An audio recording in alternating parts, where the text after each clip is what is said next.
Assalamualaikum warahmatullahi taala wabarakatuh. Waalaikumsalam warahmatullahi wabarakatuh. Teman-teman, ini adalah seri podcast jalan-jalan ya.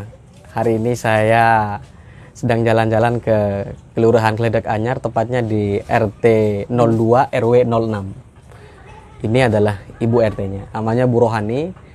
Beberapa waktu lalu saya berkunjung ke sini, saya menemukan ada pemandangan yang menarik di sini. Salah satunya di berbagai gang masuk di sini ada berbagai tanaman yang itu ditanam di pinggiran gangnya. Kemudian juga ada berbagai macam cat juga. Oh, cat juga. Kemudian juga ada lagi Bu, lampu ya. Lampu-lampu yang mewarnai gang ini. Dan saya lihat juga selain itu ada pengelolaan sampah ya. Bank sampah dan bank pangan. Dan bank pangan. Kemudian ada lagi bonsai kelapa di rumah warga. Dan saya lihat ini salah satu RT yang berbeda dengan RT lain di beberapa daerah. Jadi sejak kapan Ibu jadi ketua RT di sini? Di RT 02 RW 06 Kelurahan Kledak Anyar, Kota Pamekasan. Jadi sejak tahun 2020, jadi 1 tahun lebih. Februari kemarin saya 1 tahun. Lebih berapa bulan ini? 3 bulan ya? Iya, berarti baru 1 tahun 3 bulan. Iya, menjadi ketua RT, warga meminta saya dan warga memilih saya untuk menjadi ketua RT. Dan alhamdulillah sekarang saya dan warga saya bahu-membahu bagaimana satu keinginan membangun kampung saya, yaitu RT 2 RW 6 Kelurahan Kledak Anyar, seperti itu. Diminta oleh warga. Diminta oleh warga. Tapi sebelumnya apakah tanaman ini udah ada sebelum Ibu menjabat ketua RT atau baru-baru ini? Jadi begini Mas Ongki, setelah saya dikukuhkan menjadi ketua RT, program saya adalah bagaimana membersihkan lingkungan. Jadi saya melakukan kerja bakti bersama warga. Setelah itu saya punya program, yaitu gerakan satu rumah satu tanaman bunga.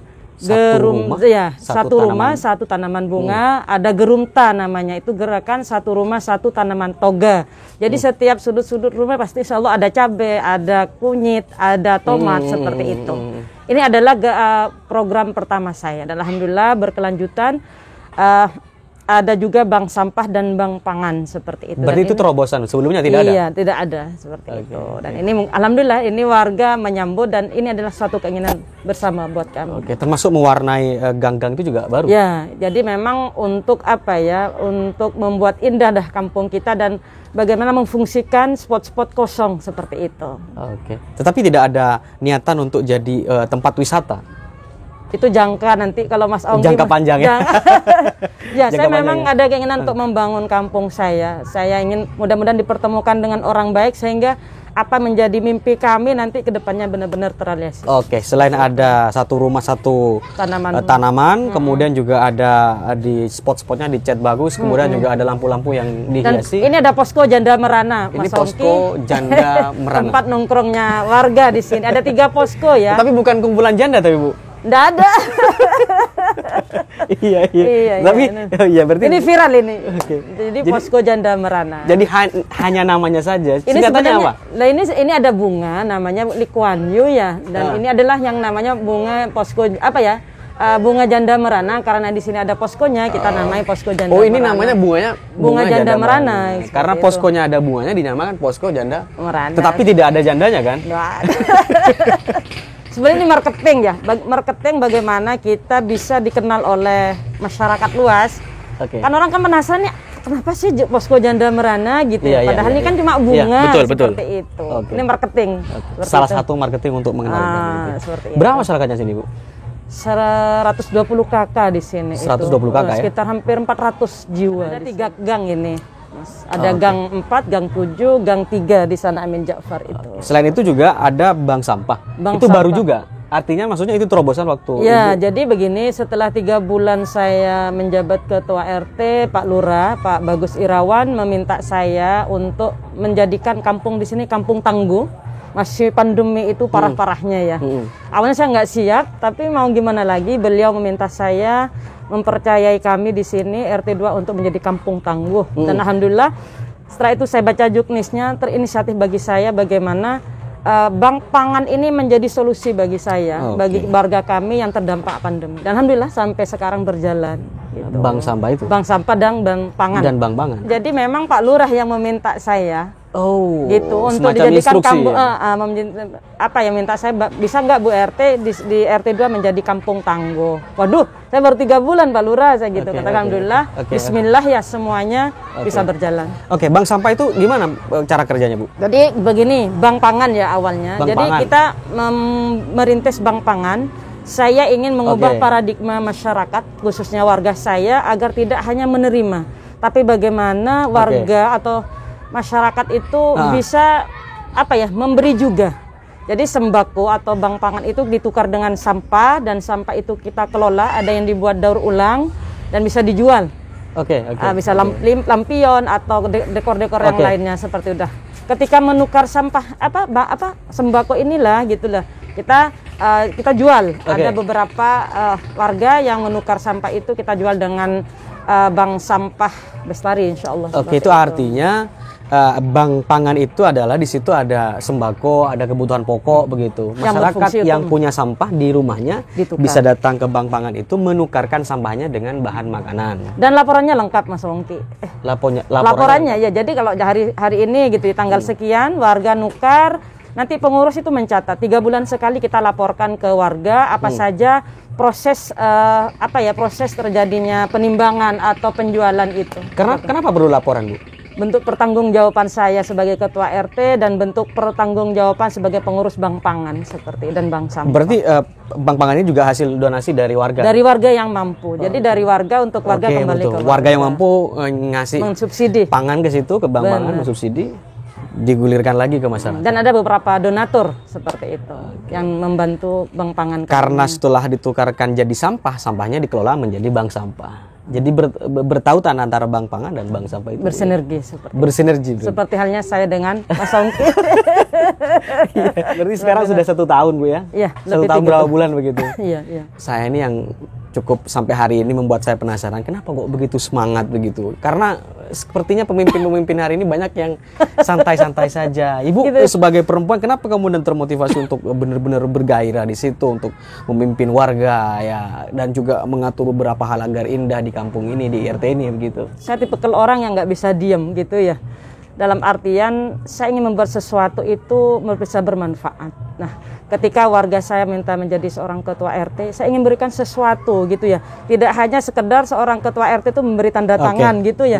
Tapi bagaimana saya memberikan sesuatu itu bisa bermanfaat untuk warga dan bisa bermanfaat untuk masyarakat seperti itu. Nah, itu termotivasi bagi saya.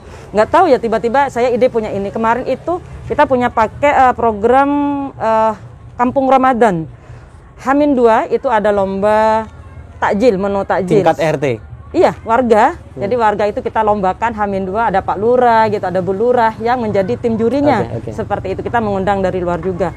Dan ada juga beberapa program tadi malam terakhir. Jadi anak-anak Karang Taruna.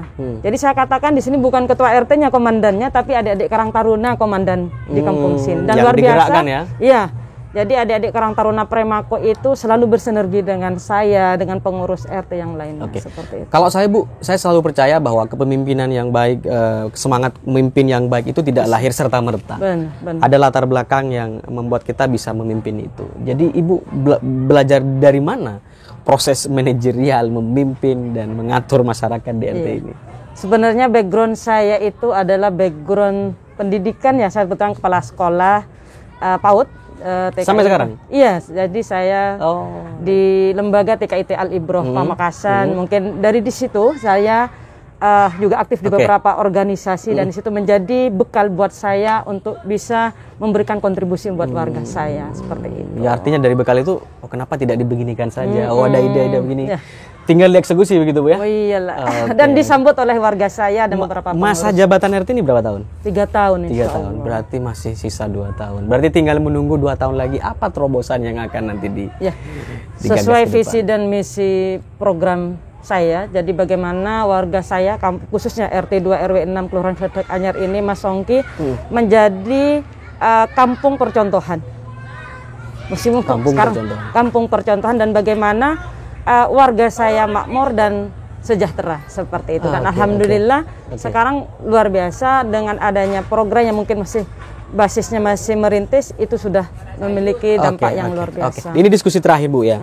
Jadi apa efek yang ditimbulkan pasca kampung atau RT ini dimanage dengan sedemikian rupa? Apa impact atau positif impactnya? Positifnya ya. Jadi bagaimana saya bisa merasakan warga saya dengan kepemimpinan saya. Tentunya tidak hanya sekedar saya sebagai ketua RT, tanpa ada pengurus, ada Karang Taruna dan warga itu sendiri. Nah ini sinergi. Semuanya dengan komunikasi seperti itu. Sekecil apapun pasti dikomunikasikan, dimusyawarahkan seperti itu. Itu cara memimpin Ibu ya.